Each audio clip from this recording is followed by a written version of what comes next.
아니, 학생들 학교 옆에다가 담배값 버리고 싶을까? 에이.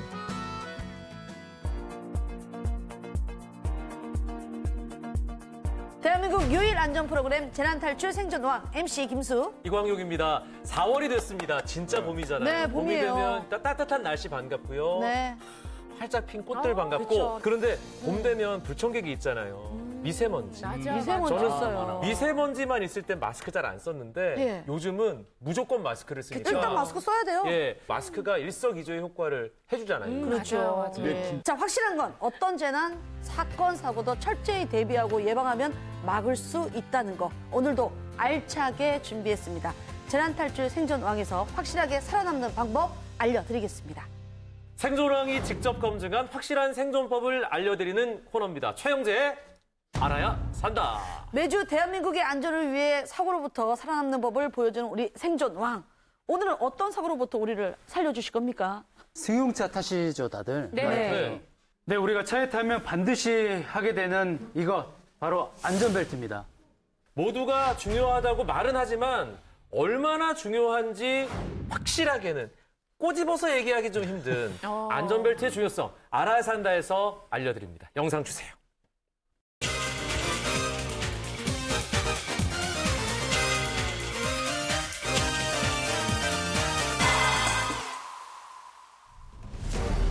도로 곳곳에 숨어있는 수많은 위험. 교통사고는 언제 어디서 어떻게 닥쳐올지 예상할 수 없죠. 예기치 못한 교통사고로부터 우리의 목숨을 지켜줄 단 하나의 생명줄 안전벨트. 자, 안전벨트 하나로 생명을 구했다고도 하니까. 지금도 그런 상황이에요. 예. 안전벨트를 맨쪽과 안맨쪽의 차이가 확연하죠. 차이 나네요. 예. 예.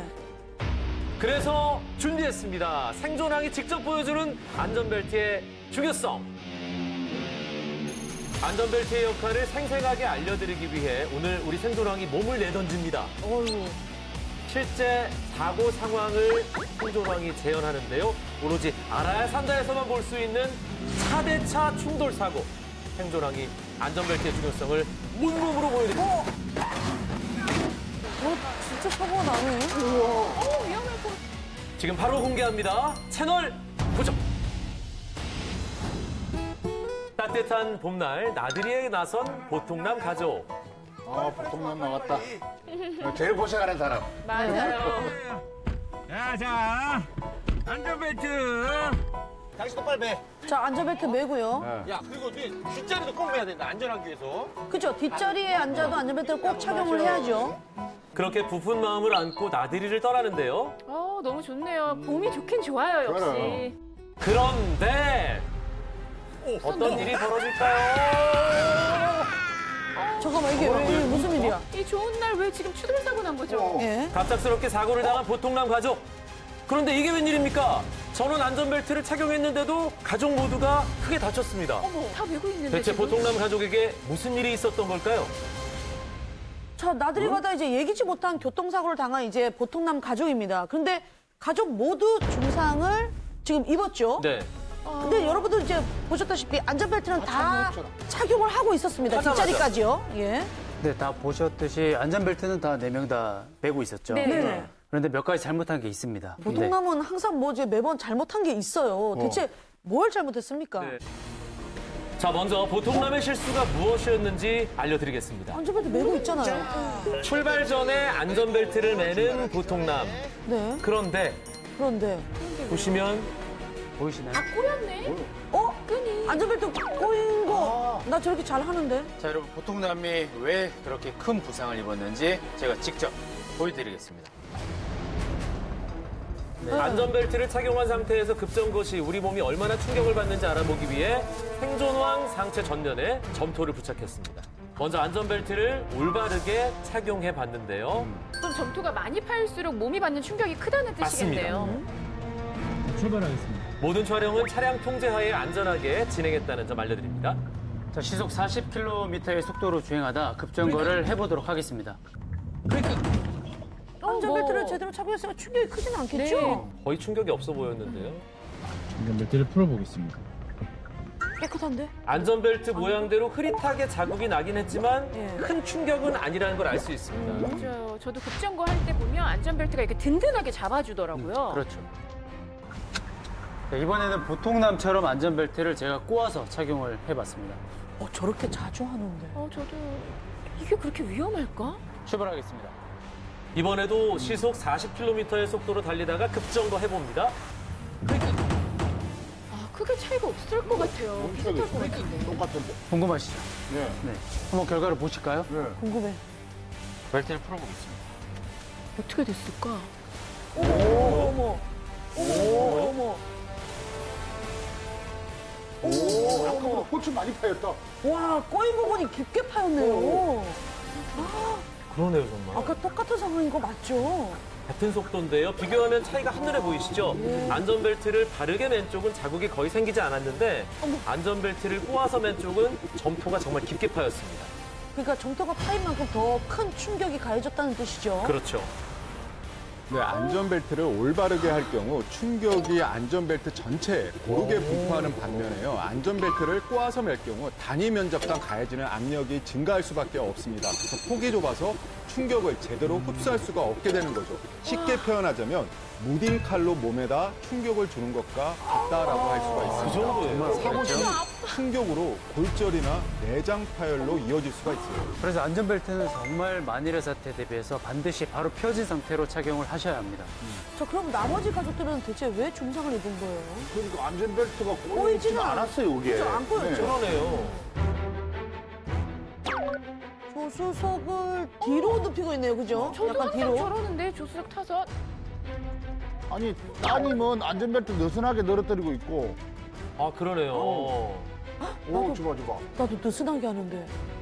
그리고 아이들은 앉은 키가 작잖아요. 그래서 네. 안전벨트가 목으로 지나가는 경우도 있거든요. 아, 지금 그러네요, 둘째는. 네. 자, 지금부터 나머지 가족들의 착용법이 왜 위험한지 네. 직접 한번 보여드리겠습니다. 실제 사람과 비슷한 몸무게를 만들기 위해 마네킹 신체에 모래주머니를 달았고요. 보통남 가족의 착용법대로 마네킹에도 똑같이 안전벨트를 착용한 뒤에 사고 상황을 재현해 보겠습니다. 모든 촬영은 전문가의 자문을 받고 충격 흡수 장치를 장착한 차량을 이용해 안전하게 진행했다는 점 다시 한번 알려드립니다. 네, 보통남이 당한 사고를 재현해 보겠습니다. 진짜 나왔어. 저 마네킹이 사고 충격 때 막 위아래로 막 물고. 오유. 자, 조수석을 눕힌 마네킹은 어떻게. 누워있잖아요. 나 사람이 부딪히고 있네요. 유리에다가 그냥 얼굴을 박았는데. 눕히면 안 돼. 그러니까 목까지 꺾였어요, 지금. 일단 의자를 눕혔잖아요, 그죠? 그리고 일단 벨트도 헐겁고 그러면은 충격 시에 몸이 빠져나가 버릴 수 있는 위험이죠. 아, 그러네. 그렇다면 안전벨트를 느슨하게 맨 경우는 어떨까요? 많이 뜨네요. 뭐. 아, 저러니까 사고 났을 때 충격이 엄청 크게 받겠는데. 이게? 그러게요. 이런 그럴 때 그림 많이 쓰시죠. 진짜 많이 이렇게 쓰시더라고요, 저게. 예, 예. 왜냐면 깜깜하니까 딱 좋아지네. 답답하고. 헐겁게 매면 사실 이거는 안전벨트를 안 맨 거랑 똑같은 거죠. 네, 조수석을 눕히거나 안전벨트를 느슨하게 만들어주는 장치를 사용할 경우에는요, 사고 시 안전벨트가 탑승자의 몸을 효과적으로 고정을 시켜주지 못하게 되는 것입니다. 한국교통안전공단의 충돌 실험 결과 안전벨트를 느슨하게 풀어주는 장치를 사용한 경우에 올바르게 안전벨트를 맸을 때보다 중상 가능성이 약 5배 높아진다는 실험 결과도 있습니다. 그렇게 차이가 커요? 네. 5배.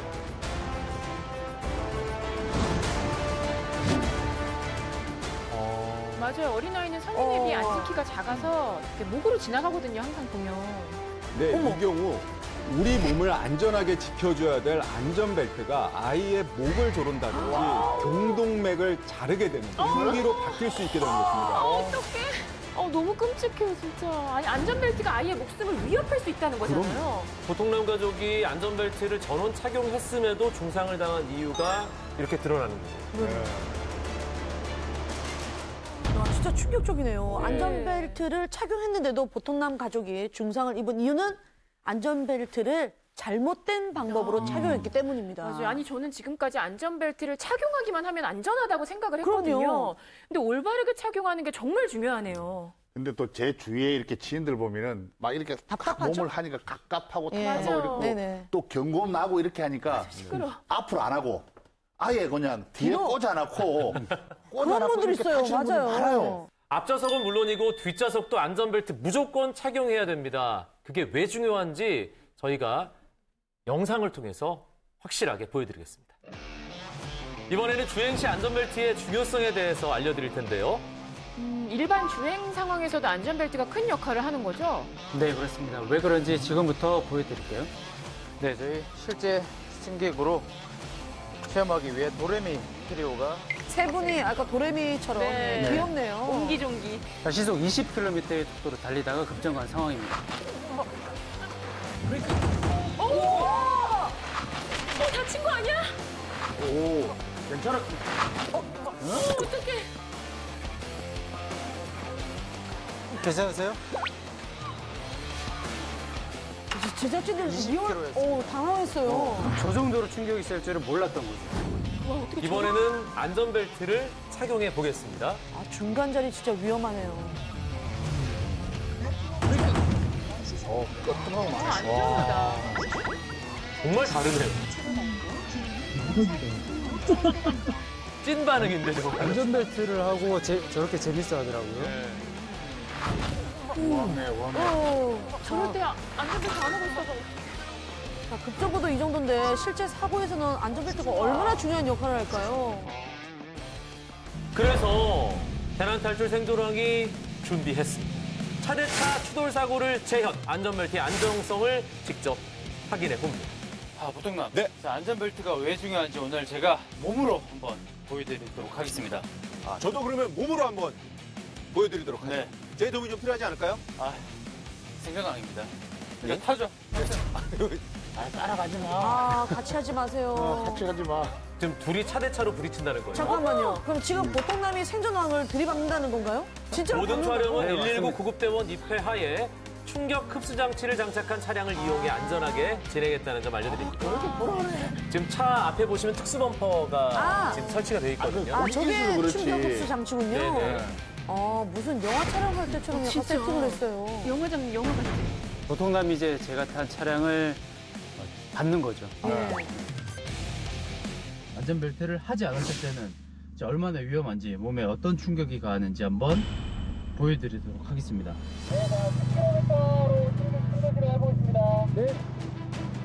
지금 제가 볼 때는 오늘 두 사람 무조건 깨집니다. 반드시 깨집니다. 야, 진짜 실험입니다, 오늘. 차대차 추돌 사고. 긴장한 모습이 역력한 보통남 시속 10km의 속도로 주행 시작하고요. 안전벨트를 착용하지 않았을 경우 충격은 어느 정도일까요? 오, 쭉 밀려간다. 막았어. 진짜 막았어. 그동안 화난 거 막 다 박은 것 같아. 앞에 핸들을 꽉 붙잡게 되면서 제가 몸이 앞으로 나가는 걸 막게 되네요. 안전벨트를 착용 안 한 상태에서 사고를 당하면 이게 목 그리고 등 허리까지 쭉 내려가면서 뒤쪽이 충격이 상당히 세게 옵니다. 오, 세다. 근데 안전벨트를 착용한 상태에서는 안전벨트가 상체를 고정시켜 주니까 목은 고정이 안 돼 있잖아요. 그래서 살 충격을 옵니다. 근데 등이나 허리 쪽은 전해진 충격이 훨씬 줄어듭니다. 우리가 어린이 보호구역인 30km보다도 절반의 속도인데도 몸에 오는 충격은 어느 정도 상당히 있습니다. 그렇다면 차량의 측면을 받았을 때는 어떻게 될까요? 다른 차가 이게 뒤에서 박으라는 법은 없잖아요. 예. 옆에서 받으면 충격받는 신체 부위가 달라질 것 같아요.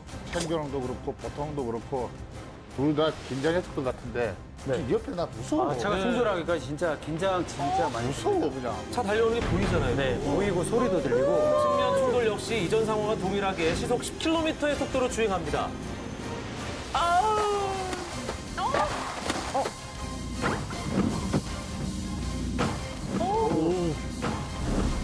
핸들을 놓쳤어요, 지금. 이거 더 세다. 안전벨트를 착용하지 않으니까 충격이 전에 오고 일단 제가 핸들을 놓쳤습니다. 놓치고 운전석 쪽에 부딪히면서 충격을 지금 받았네요. 그러니까 측면을 밟는 순간 운전석 문 쪽으로 몸이 확 쏠리면서 부딪혔어요. 이번에는 안전벨트를 착용하고 측면에서 충돌을 가했을 때 상황입니다. 지금 실험 차량의 엔진 소리가 유독 커서 속도가 빠른 거 아닌가 싶으실 텐데요. 시속 10km. 진짜 시속 10km면 상당히 느린 속도긴 한데, 오이구야, 아이고야. 근데 이 충격이 어마어마하네요. 그런데 확실히 안전벨트를 착용하니까 안 냈을 때보다 몸이 덜 움직이네. 안전벨트를 안 했을 때는 몸에 전해지는 충격이 커서 잡고 있던 핸들까지 놓쳤는데 착용을 했을 때는 확실히 안전벨트가 몸을 잡아줘서 충격이 덜 느껴지더라고요. 지금 보고 계신 영상은 교통사고 시 안전벨트 착용자와 미착용자의 차이를 확연하게 볼 수 있는 영상입니다. 아, 저 오른쪽에 계신 분은 지금 착용하셨고, 그죠? 아, 그러니까 안전벨트 착용한 사람은 몸이 좌석에 그대로 붙들려 있는데 착용 안 한 사람은 차 내부 복근추로 부딪혀요. 네. 우와. 무섭다. 아니 정말 안전벨트 착용 여부에 따라 그 충격의 정도가 확연하게 다른 걸 눈으로 직접 느끼고 나니까 새삼 안전벨트의 중요성을 깨닫게 됐어요. 교통사고 사망자 10명 중 3명에서 4명은 안전벨트를 매지 않은 것으로 조사가 됐습니다. 많이 안 매네. 안전벨트를 제대로 매지 않으면 중상 가능성이 최대 99.9%에 달합니다. 와, 100%네요. 100%네. 근데 일반적으로 안전벨트는 이제 상체 이제 대각선으로 이렇게 감싸주는 벨트 하나랑 네. 여기 밑에 이제 골반 가로지르는 게 하나가 있잖아요. 두 개가 있는데 버스 안전벨트 보면은 하나. 대각선 없고 밑에만 하나 있어요. 네, 맞습니다. 그 일반 승용차에 있는 안전벨트를 우리가 3점식 안전벨트라고 하고요. 김숙 씨가 좀 전에 말씀하신 일자형 안전벨트는 2점식 안전벨트입니다. 네. 일반 승용차에도 딱 한 자리 2점식 안전벨트가 있는 자리가 있죠. 네. 중간 자리요? 아, 뒷좌석의 뒷좌석 가운데. 한가운데. 꽂아서. 이번에는 2점식인 일자형 안전벨트가 설치된 뒷좌석 가운데 자리에 앉아 실험을 진행해 보겠습니다. 가운데가 제일 위험했었는데. 골반 위치에다가 정확하게 안전벨트를 착용하고 앉았습니다. 자, 과연 어떤 차이가 있을지 궁금한데요. 다시 한번 알려드립니다. 모든 촬영은 119 구급대원 입회하에 충격 흡수 장치를 장착한 차량을 이용해 안전하게 진행했습니다.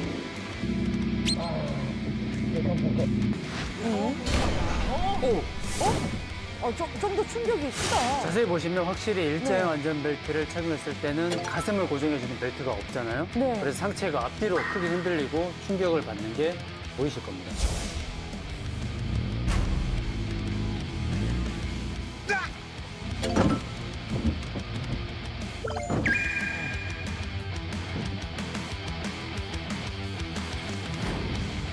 이번엔 측면 충돌 상황입니다. 어떻게 달라질까요? 충격 좀 셀 것 같아. 네, 강할 것 같아요. 오! 오! 왔다 갔다. 엄청 크게 들었다. 근데 좀 전과 마찬가지로 가슴을 고정해주는 벨트가 없으니까 상체가 좌우로 정말 크게 흔들립니다. 우리가 3점식 안전벨트는 2점식에서 보호할 수가 없는 상체를 보호하기 위해서 어깨벨트가 어깨에서 가슴을, 또 일자형 허리벨트는 우리 몸에서 가장 단단한 부위에 속하는 좌우 골반뼈를 가로 지나도록 이렇게 설계가 돼서 탑승자의 몸을 더욱 안전하게 지지해주게 되는 것입니다. 실제 교통사고는 정말 더 위험하잖아요. 속도도 훨씬 더. 그렇죠. 속도도 빠르고. 그래서 이번에는 정말 실제 상황을 재현했습니다. 저 차량으로 실제 벽에 부딪혔을 때 안전벨트가 어떤 역할을 하는지, 얼마나 중요한지 한번 재현해 보도록 하겠습니다. 안전벨트의 중요성을 보여드리기 위해 실제 교통사고와 동일한 조건으로 준비한 충돌 실험입니다. 자, 안전을 위해서 마네킹을 탑승시키고 안전벨트를 착용한 상태로 진행하겠습니다. 시속 약 50km 속도로 주행해 고정벽에 부딪히는 차량. 과연 어떤 상황이 펼쳐질까요? 자, 준비됐습니다. 자, 이제 시속 50km죠. 사실 50이면은 실제 도로에서 많이들 그냥 다니는 속도예요. 부딪히는 시간만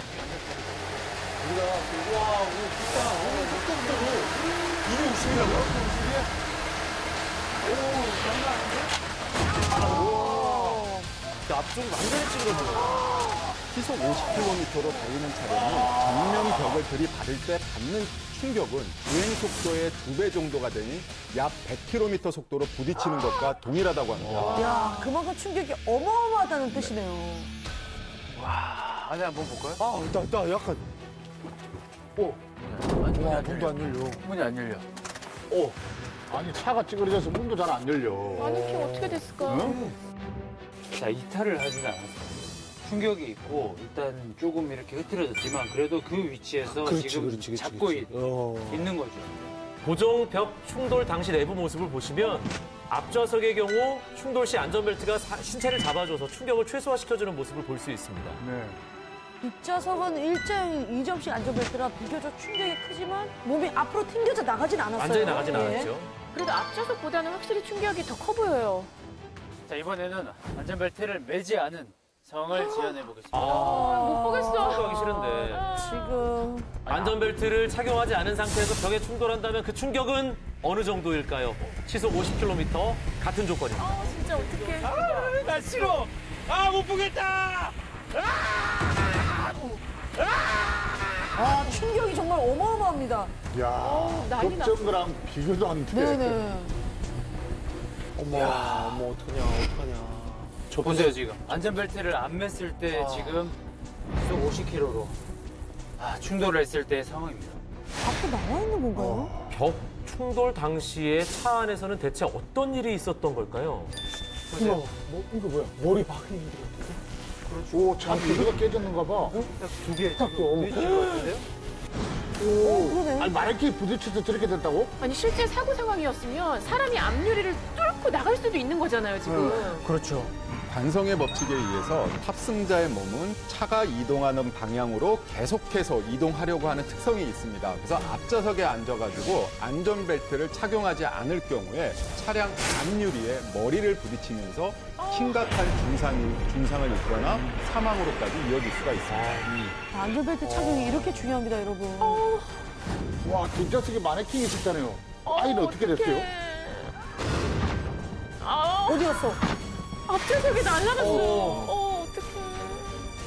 안전벨트를 왜 생명벨트라고 부르는지 그 이유 이제 확실히 아시겠죠? 예, 알겠습니다. 충분히요. 와, 상황 재현까지 해봤는데 어떠셨어요? 안전벨트가 생명벨트라고 하는 이유를 이제는 진짜로 제 몸소 느꼈습니다. 정말 여러분들에게 생명을 지켜주는 생명선인 거죠. 진짜. 그래서 준비했습니다. 생존왕이 알려주는 안전벨트 올바르게 착용하는 법. 먼저 이 조수석 같은 앞좌석 같은 경우에는 이렇게 어깨 부위 높낮이 조절하는 장치가 있습니다. 목 주변으로 이렇게 벨트가 지나가는 경우가 있는데 이렇게 되시면 목이 굉장히 위험할 수 있기 때문에 반드시 어깨 부위로 낮춰서 조절을 해주시면 되고 낮춰야 되는 이 밑에 가로로 가는 벨트 부분은 복부로 가시면 이 장기의 위험이 있기 때문에 골반뼈에 걸쳐서 견고하게 착용을 해주셔야 됩니다. 사실 저거 잘 못하시는 분들 굉장히 많거든요. 네, 벤줄 알았어. 2점식 안전벨트의 경우에는 벨트가 골반 부위를 감싸도록 하고요. 벨트와 골반 사이로 주먹이 들어가지 않을 정도로 잘 조여주시는 게 중요합니다.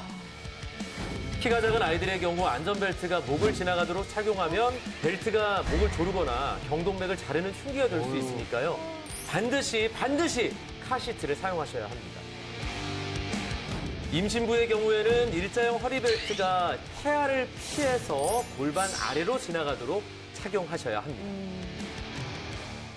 진짜 안전벨트가 괜히 생명띠라고 불리는 게 아니었네요. 네.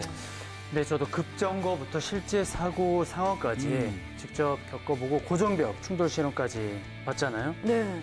이렇게 앞좌석뿐만 아니라 뒷좌석까지 안전벨트의 소중함 그리고 중요함을 정말 몸소 느꼈습니다. 재난 탈출 생존왕. 사회적 이슈가 되었던 대형 재난사고부터 일상 속 사건, 사고까지 심층 취재해보는 코너죠. 더 안전 라이브. 오늘 더 안전 라이브의 주제는 우리 일상 곳곳에서 정말 자주 사용하지만 제대로 사용하지 않으면, 방치하면 대형 참사를 불러일으킬 수 있는 이것 무엇일까요? 영상 속에서 확인합니다.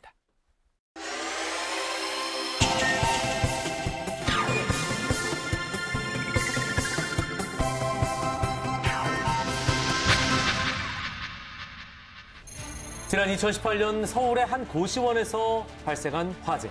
와, 시뻘건 불길이 창문 밖으로 치솟습니다. 소방대원들이 물을 뿌려도 불길은 좀처럼 잦아들지 않습니다.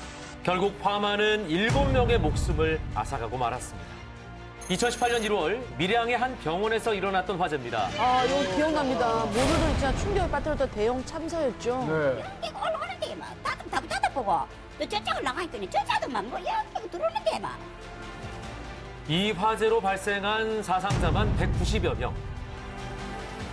수많은 인명피해를 낳은 두 화재의 원인은 바로 노후된 전선이었습니다. 불이 시작된 곳은 병원 1층 응급실 내 탕비실 천장. 병원 1층 탕비실 천장에서 시작된 불은 곧 걷잡을 수 없이 커졌는데요. 전기 합선에 의한 화재였습니다. 게다가 누전 현상이 지속적으로 발생했는데 안전 조치를 실시하지 않았습니다. 26년간 전기 배선, 정밀 점검을 한 번도 실시하지 않았다는 거죠. 뿐만 아니라 노후된 전선으로 인한 화재는 우리 주변 곳곳에서 꽤 많이 발생하는데요. 화재 발생 원인 중 2위가 전기로 인한 화재입니다. 작년 경기도 전체 화재 건수가 약 8,920여 건 발생했는데요. 그중 전기 화재는 2,480여 건으로 약 28%, 10건 중 약 3건이 전기 화재로 발생되었습니다. 맞네요. 지난 2월 경기도 수원의 한 다세대 주택에서 노후된 전선으로 인해 화재가 발생했습니다. 가정에서도 노후된 전선으로 인한 화재가 빈번하게 발생하네요. 식사를 하러 주방에 나오셨다가 후드 렌지에서 불꽃이 튀면서 연기가 나는 것을 발견하고 119에 신고를 한 사항입니다. 그럼 대체 노후 전선은 뭐예요? 노후 전선은 시간 경과에 따라 물리적이나 화학적으로 변화를 보이는 전선을 뜻하는데요. 피복이나 도체가 손상되어서 제 역할을 하지 못합니다. 쉽게 말씀드려서 전선 자체가 딱딱하게 굳어지거나 피복이 벗겨진 걸 말하는 거죠. 전통시장의 경우 노후 전선이 많아 화재에 취약한데요. 생존왕 제작진이 역사가 깊은 서울의 한 전통시장을 찾았습니다. 아이고, 저기 얽히고 설킨 전선들이 많이 보이네요. 위험할 것 같다, 여기. 상인들은 어떻게 생각하고 있을까요? 오래된 전선들이 좀 많은 편이에요? 네, 다 많잖아요. 저희만 봐도 이렇게 많잖아요. 제가 뭐 관리할 게 뭐가 있다지? 전기에 대해서 전문가가 아니니까. 전기선이 살아있는 건지 죽어있는 건지 모르는 것도 많잖아요, 그게. 아무래도 이제 이게 선이 낡았으면 합선될 염려도 있는 거고.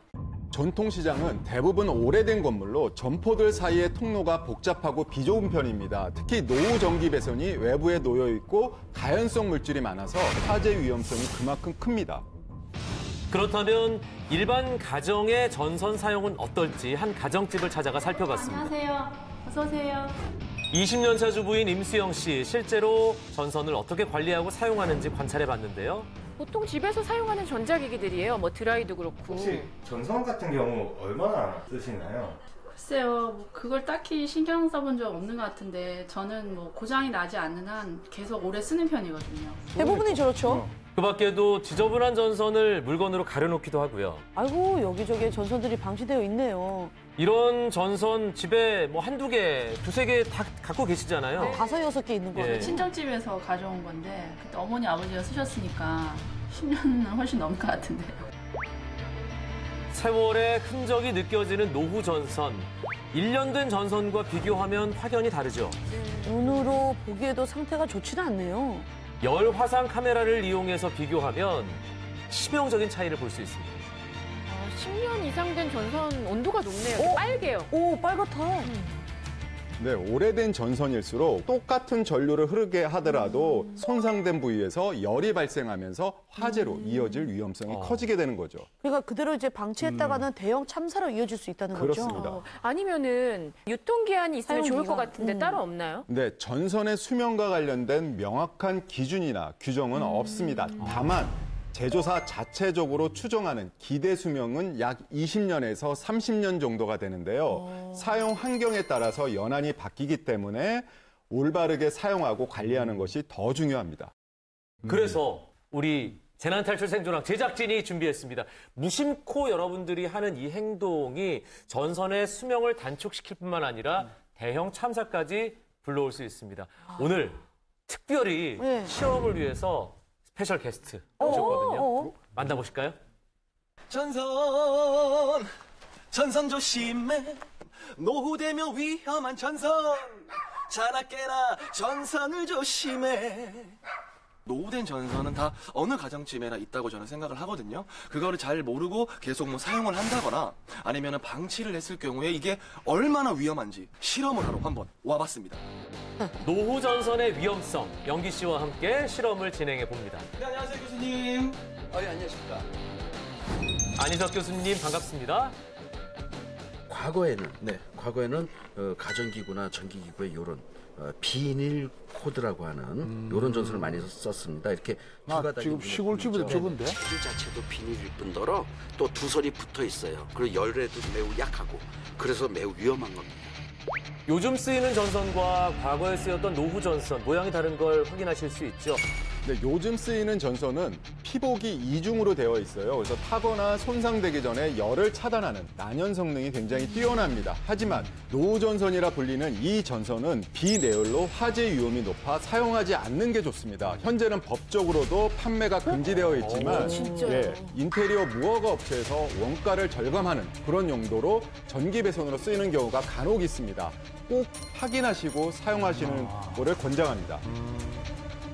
그러면 이 노후된 전선이랑 현재 많이 쓰고 있는 이 전선이랑 어떤 차이점이 있을지 저희가 또 그냥 있을 수는 없잖아요. 라이브하게, 아주 LIVE하게 실험을 한번 진행해 보도록 하겠습니다. 자, 일반 전선과 노후 전선 어떤 차이가 있을까요? 전원 장치에 전선을 연결하고 허용 전류 이상의 전류를 흘려보냈는데요. 과연 어떻게 될까요? 뭐야, 다 탔어. 어머, 너무 순식간에. 저렇게 금방 타버린다고요? 누가 불 붙인 게 아니고 그냥 저렇게 탄 거죠? 같은 시간에 과전류를 흘려보냈을 뿐인데 그냥 완전 피부가 다 벗겨졌어요. 일반 전선은 피복 살짝 벗겨졌는데 노후 전선은 활 타오르났어요. 왜 이렇게 노후된 전선은 타들어가는 속도가 빠른 건가요? 옛날에 우리가 쓰던 전선들 비닐 전선이라고 하는 전선인데 이런 전선을 이렇게 과전로 흐르면은 녹고 연기가 나요. 또는 이렇게 과열된 전선이 합선이 돼서 불꽃이 나면 그 불꽃에 착화가 돼서 불이 붙는 그런 매우 위험한 연기가 발생하는 그런 전선입니다. 지금 이렇게 양갈래로 된 전선 있잖아요. 이게 바로 노후된 전선입니다. 지금 바로 샅샅이 집안 곳곳을 뒤져서 빨리 찾아가지고 경각심을 심은 다음에 교체를 하셔야 됩니다. 채널은 돌리면 안 돼요. 무심코 하는 이것이 정말 위험한 행동이라고 합니다. 소파에 눕는 거. 저게 위험한 거예요, 지금? 소파에 맨날 눕는 행동이 아니라 바로 무거운 물건 밑에 깔린 전선. 네, 전선을 눈에 띄지 않게 두려다가 물건 밑에 깔리게 되는 경우가 많은데 이 행동이 전선의 수명을 단축시킬 수가 있습니다. 뭐 의자라든가 아니면은 뭐 TV 밑에 이렇게 전선이 좀 오랫동안 깔려 있는 경우가 좀 있잖아요. 있죠. 그런 경우는 전선이 압착된 상태에서 오래 있게 되고 그럼 내부의 피복이 녹아서 또는 압력에 의해서 손상이 되고 합선될 수가 있습니다. 전선이 무거운 물건에 오랫동안 압착된 상태에서 어떻게 되는지 보여드리겠습니다. 마찬가지로 전류를 흘려보내봤습니다. 기계를 이용해 전선을 압착시켜 봤는데요. 보시면 스파크가 터지는 모습 보이시죠? 예. 저렇게 돼요? 어머, 여기나요?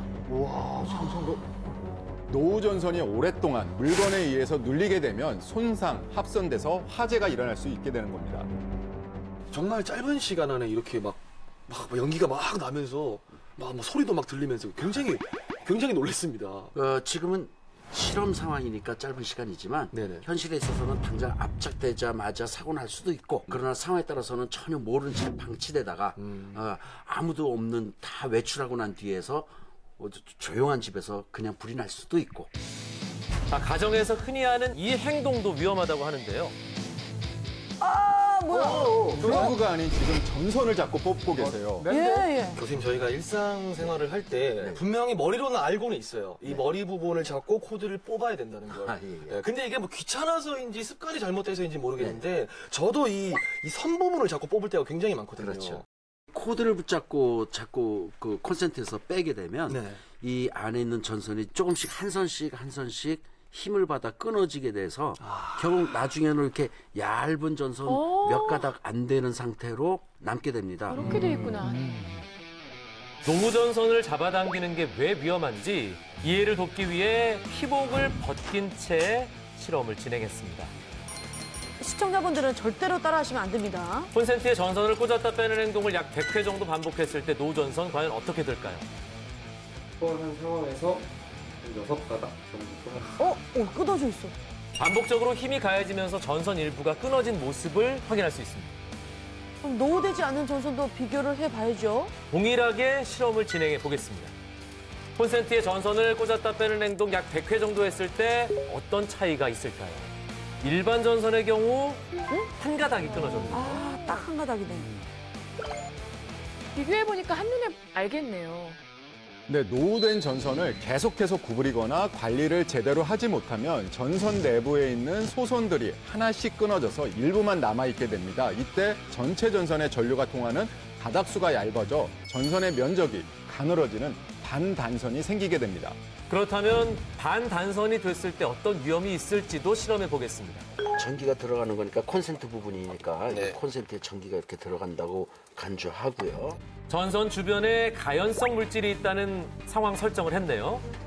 반단선이 된 전선에 먼지가 쌓이면 먼지를 통해 전류가 흐르면서 화재로 번질 수가 있습니다. 먼지를 통해서 전류가 흘러요? 먼지가 타요.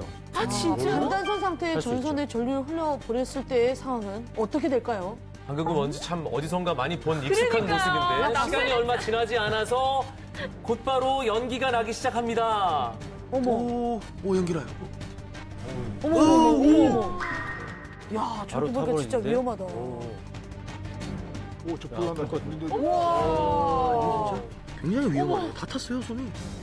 반단선이 된 전선에 전류를 흘리면 실험처럼 몇 가닥 남지 않은 전선의 저항 때문에 열이 급증하게 되고 결국 화재로 발생하게 되는 것입니다. 저 작은 전선조차 대형 참사로 이어질 수 있다는 거죠? 그렇죠. 전선의 손상이 여러 가지 물리적 작용으로 인해서 짧아졌다면 그 짧아진 전선은 피복이 벗겨진다든가 손상이 된 그 이유로 인해서 전기 화재 위험도 있고 또 노출된 내부 도체 때문에 감전의 위험도 매우 커지는 걸로 봐야죠. 전선의 올바른 사용법. 첫 번째, 무거운 물건이나 문틈에 전선이 끼지 않도록 하고요. 두 번째, 전선은 플러그를 잡고 뽑아주세요. 전선 수명 지키는 방법 잊지 마시기 바랍니다. 집에서 전선 사용하다 보면 사실 이렇게 눈에 보이는 지저분한 게 싫어서 그냥 꼬아서 뭐 가구 밑이나 뒤에 이렇게 끼워 놓거든요. 그쵸. 근데 그러다 보면 전선이 손상돼서 화재로 이어질 수 있다는 거잖아요. 정말 집에 가자마자 전선 정리 좀 해야 될 것 같아요. 저도 지금 보니까 옛날 특히 시골집에 제 있는 집도 사실 저전선이거든요. 두 갈래로 되는 두 거. 갈래길, 옛날 두 갈래길을 그냥 아무 생각 없이 그냥 집에 불 켜고 냉장고 하고 막 이렇게 하는데 전기를 많이 쓰면은 결국 그게 지금 화재를 이어줄 수 있다는 거잖아요. 그럼요. 근데 저 지금 요즘 뭐 빈티지 좋아하시는 분들 많기 때문에 빈티지 전등이라든지 이런 것들 있잖아요. 그건 다 두 갈래로 되어 있거든요. 아니 근데 불법이라면서요 이젠. 다 그런 건 아닙니다. 우리가 그래요? 두 갈래 전선을 크리스마스 트리 전구용이나 스피커용 전선으로 이제 사용을 많이 하는데요. 이 전선을 전기 배송용으로 사용할 때 이제 위험하다라고 하는 것입니다. 전선의 굵기가 얇아서 허용 전류가 낮고 그리고 열에 약하고 비닐 코드로 되어 있어서 화재에 위험한 겁니다. 일단 집을 좀 잘 둘러보고 그 두 갈래 전선을 쓰고 있는지는 좀 하긴 해야겠네요. 또 전선이 너무 오래됐다면 지금 바로 교체를 하셔야죠. 재난 탈출 생존왕. 오랜만에 찾아온 코너입니다. 기후재난을 막기 위해 에코브리티가 제안하는 작은 실천, 불편해도 괜찮아. 자, 이번 주 불편해도 괜찮아의 주인공은요. 살아있는 전설이십니다. 이분이요? 이만기 선생. 씨름의 전설. 씨름계의 전설. 우리 교수님도 뭐 전설이긴 하시지만 대한민국의 전설은 다방면에 계십니다. 어떤 전설일까? 오늘의 불편해도 괜찮아 챌린저 화면으로 만나보시죠.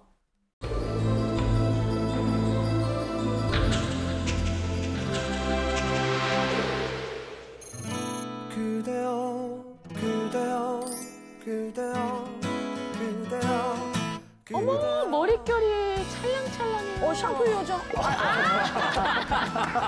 재난 탈출 생존왕 시청자 여러분 안녕하세요. 불편해도 괜찮아 챌린저 가수 부활의 박완규입니다. 아, 록의 전설이죠. 록의 전설. 너무 반갑네요.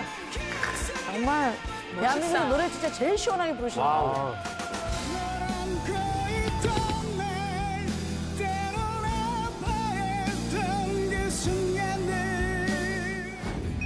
대한민국 록의 전설 부활의 보컬 박완규 씨입니다. 다이어트 때문에 운동을 시작했었는데 걷다 보니까 몸도 건강해지고 기분도 상쾌해지고 그래서 오늘도 동대 한 바퀴 이제 뺑 돌아보려고 나왔어요. 손에 있는 게 뭐예요? 이게 뭐냐고요? 조깅이나 워킹할 때 보면 제가 사는 동네 주변에 쓰레기가 조금 많이 떨어져 있고 그래서 좀 안타까워가지고 이 쓰레기를 제가 좀 수거하기 위해서 이거 갖고 나왔어요. 우선은 이 집게. 와, 대단하시다. 집게 이걸 짚고 이 장갑도 좀 끼고 그리고 이제 수거해서 집어넣는 이거는 제가 명절 때 이게 선물 받은 그 선물 가방인데 여기 많이 들어갑니다. 그래서 이거 챙겨 나왔어요. 맞아, 명절에 저런 가방 들어오잖아요. 저 안에 소고기가 들어있었어요. 네, 소고기. 플로깅이라고 이게 스웨덴에서 시작했는데 굉장히 핫해서 조깅도 하면서 그 떨어져 있는 쓰레기 줍고 저 좋습니다. 좋은 거 배워야 될 거 아닙니까? 일석이조네요. 좋은 거를 실천하라고 이렇게 좀 있는 거니까 저도 이제 실천에 동참하기 위해서 하고 있습니다. 맞습니다. 좋은 건 배워야죠. 이 플로깅은 이삭을 줍는다는 의미인 스웨덴어 플로카업과 조깅의 합성어로 조깅을 하며 쓰레기를 줍는 신개념 에코 운동입니다. SNS에서 많은 화제를 모으고 있어요. 우리나라에서는 줍깅이라고도 하더라고요. 좋네요, 줍깅. 특히 김혜수, 이시영, 박진희 씨 같은 에코브리티들의 참여로 더 관심이 뜨겁습니다. 김혜수 씨 그 SNS에서 본 것 같아요. 자, 이 준비물 다 챙겨왔으니까 저희가 이제 운동도 하는 겸 플로깅 하러 한번 가볼까요? 출발!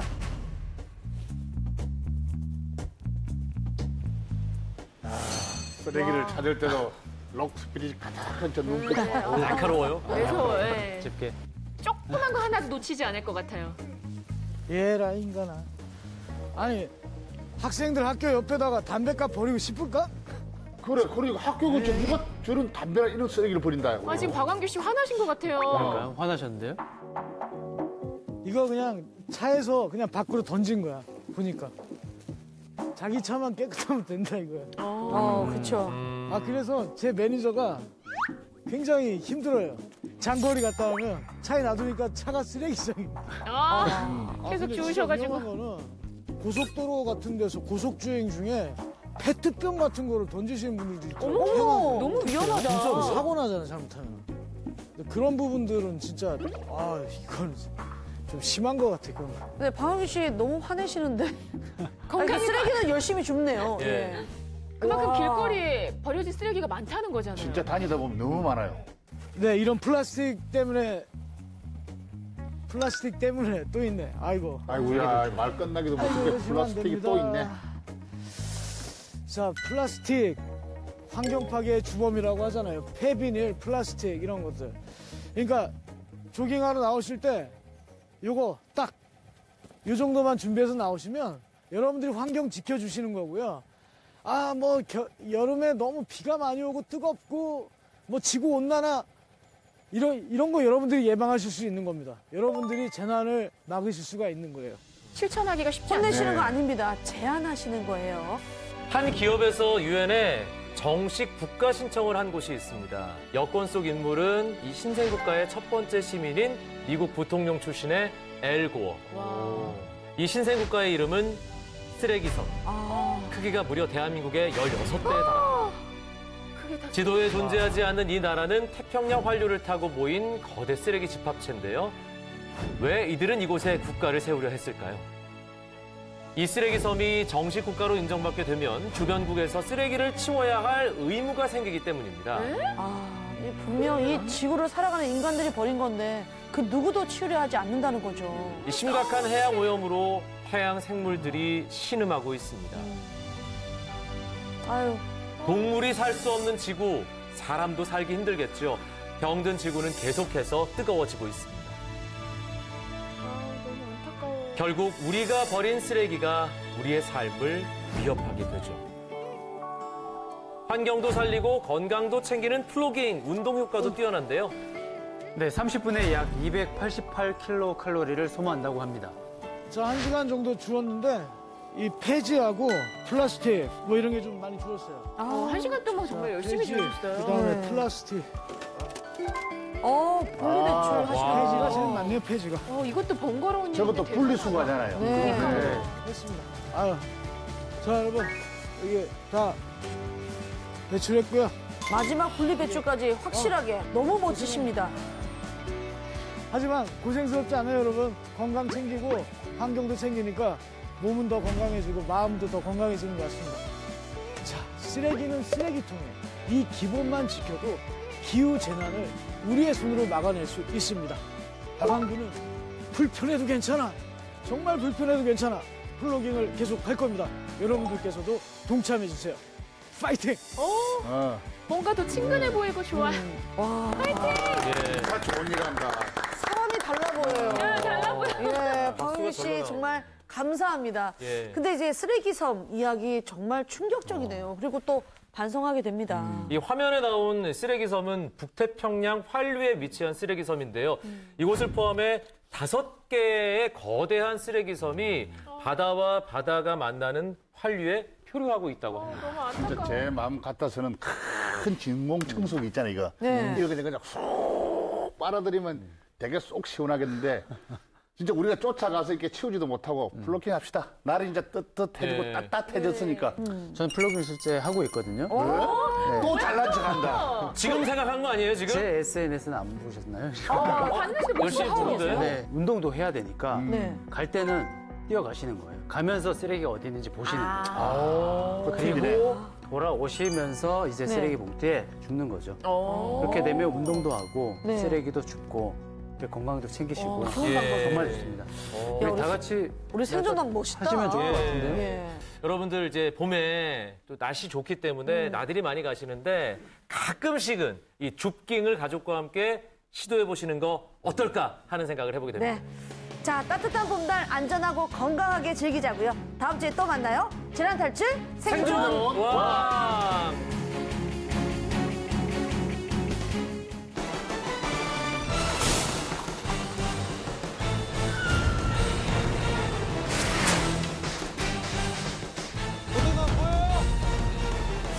목소리가 들려요.